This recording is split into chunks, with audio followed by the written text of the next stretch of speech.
the Koreans who are inside of the elevator, like, oh, okay, like they just still keep clicking on the door. 안녕하세요. 저는 불가리아에서 온 클라우디아라고 하고요. 네, 잘 부탁드립니다. 그거 사람마다 다른데 제 경우에서는 사실 조금 좋아해졌어요. 왜냐면 저는 원래 시간 낭비하는 거 너무 싫어서 in some cases in my daily life, I find it very useful and very good. If I don't put so much stress on myself, 그때만 좋아요. If there's something you can do without putting so much stress, then I'm okay. When I came to Korea, I found something very interesting. At first it was a bit shocking, but when I used to go shopping somewhere and when I give my card to pay, usually you have like a little device where you have to give your own signature. But sometimes owner of the shop or like the worker there just gets your card and then signs it quickly for you, like without you needing to sign. So I was like, oh, this is really strange, because in my country, when you go to buy things and you give like your card, in most cases they might ask you even for your personal ID card, because they need to confirm this is like you're the owner of this card. So this cannot happen, and especially if you give a signature, it's important that you give it because everything goes under your name. So if something happens, it's all on your name, and friend cannot do that for you, or even like the store worker. So for me it was really surprising, but it happened to me maybe 2-3 times, I guess, not that often, but I have seen that, so it was really interesting. Sometimes when I go with my friends to eat in a restaurant, especially with my Korean friends, and especially if we order meat that we need to cook for ourselves, I have seen that even if we just put the meat to cook, like my Korean friends especially, they keep checking it quickly, even though we just put it, let's say, 1 minute ago, so apparently it's not done yet, but they keep doing that, so I find it like a bit cute in a way as well, like, oh, okay, when is it? Is it done? Is it done? Is it done? Like kind of in this way. But yeah, I haven't seen it that much. Sometimes see it, and I find it very, very interesting, but we don't do that in Bulgaria. We just put the meat, we kind of know how much we need to wait for it, and then we just look at it and then, let's say, turn it around. It was really interesting. And also in general, like in Bulgaria, when you go to a restaurant, you don't have that little oven on the table that you cook for yourself. It's always the chef that cooks for you. You just order and you just wait. I actually like this a lot because many people, for example, if they eat meat, they prefer different type of meat. Let's say if it's well done or medium or rare. So you can check for yourself and make it to your own taste. Whereas in Bulgaria, you don't have that. And also it just brings you joy to cook it and be together with friends. So I really like it. And when I came to Korea, I really enjoyed it. Although it was weird for me at first because I was like, oh, how do you do this? How do you cut the meat and do this? But now I really enjoy it. One thing I have noticed in Korea when I take the elevator is that the Koreans who are inside of the elevator, they really press the closing door button very fast. And maybe that's because of the pali-pali 문화, which I understand. But sometimes I have even seen when, let's say, someone is coming from afar, and in Bulgaria, you would wait for that person to also come and like not close the doors. But Koreans are just like, oh, okay, like they just still keep clicking on the door. And I find it very funny, and usually I always wait, but I've kind of developed this habit too, to just like, okay, let's quickly, I need to go, because also it loses a lot of time to wait sometimes in elevators, so yeah, it's understandable.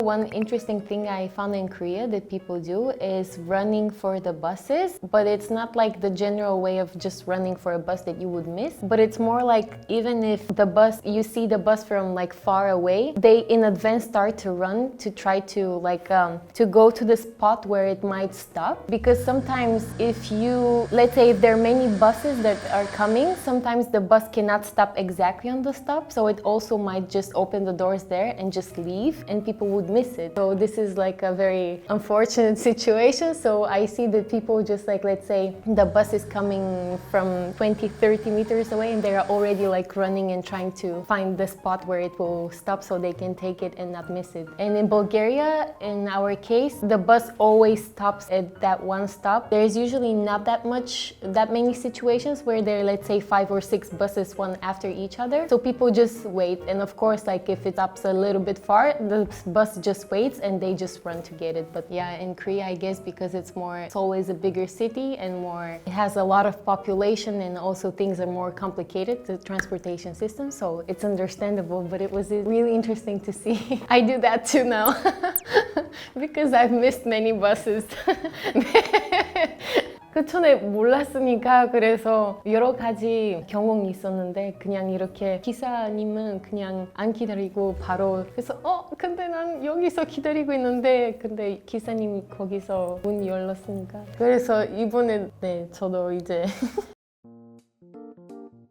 maybe one of the first things I noticed that Korean people do is that when they eat their food, they either smack it. Let's say in the case of noodles, they slurp and make those sounds, which in my country is really not a good etiquette, like table manners. And we're even taught since young age that we should like eat without making noise or just like with closed mouth, or if you do the opposite, it's really bad manners. While in Korea, I understood I was really surprised to actually hear everyone around me doing that, but I understood that here it's more a way to show that you're enjoying the food and that it's very delicious, so it's kind of like compliment to the person who made the food. So when I learned that, I was like, oh okay, like I kind of start to understand the meaning behind it. I don't pay attention to it that much yet anymore. So yeah, it was really interesting how it's different in both countries. I still don't like smack my food. 그런 거 하지 않는데 근데 그 라면 먹을 때 그것도 하고 있어요. It kind of makes me enjoy it more. I don't know why. But if I do that in Bulgaria, my parents for sure will just like kick me out of the table. Be like, no, where are your manners? So I don't do that there, but only in Korea.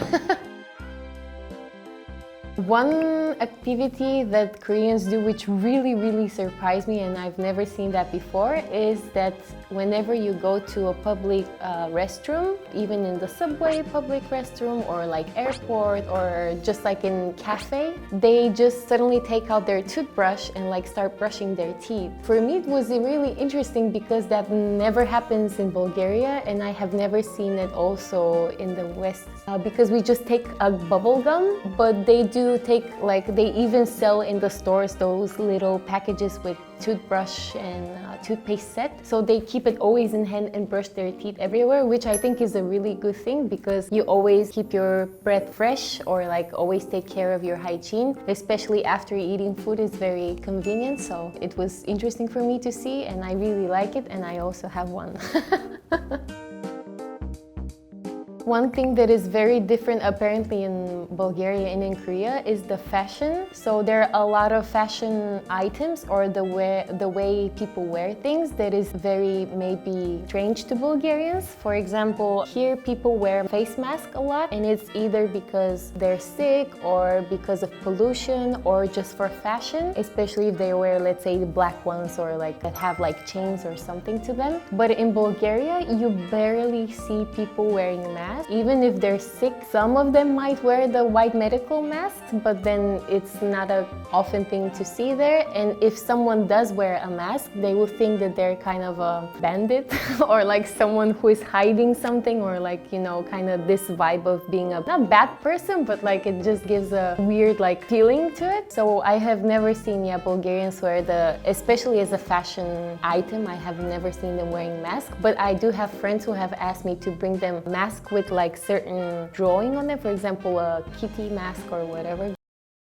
because they find it very interesting. Another item when it comes to fashion is the padding jacket. In my country, especially women, they wear more, they don't look at the comfort that much. They more like fashionable things such as like a coat or like short jackets, but like cute jackets or like kind of those type of things. But in Korea, 90% of people wear like long padding jackets. Actually, I have bought one from Korea, and one winter when I went back home with that long padding jacket, people were looking at me in a very weird way. They're like, what is she wearing? Is that her? And it was interesting for them. Everyone kept looking at me, but then for me it's so comfortable, so yeah, I didn't mind.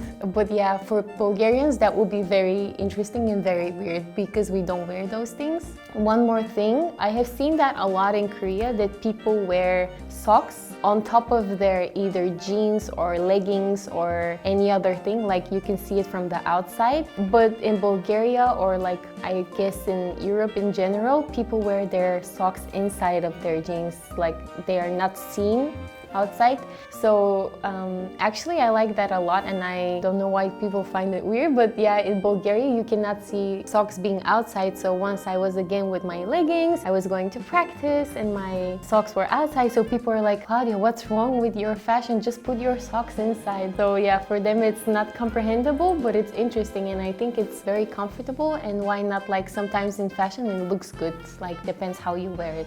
That was also another interesting thing. Today we talked about weird activities that Koreans might do that Bulgarians or European people might find weird. So that's why for this case and occasion I wore my padding jacket. And yeah, if I go like this to Bulgaria, people are always like, what is this? Like, what is this jacket? Why is it so big and long? But I really feel very comfortable, and I think it's perfect for winter season. It's very warm and I feel great. So I think it's not a bad thing. Hopefully in Bulgaria it becomes also a fashion thing, or like people get to see the good parts of the padding jacket. 그리고 이 영상 재밌게 보셨다면 구독과 좋아요 눌러주세요.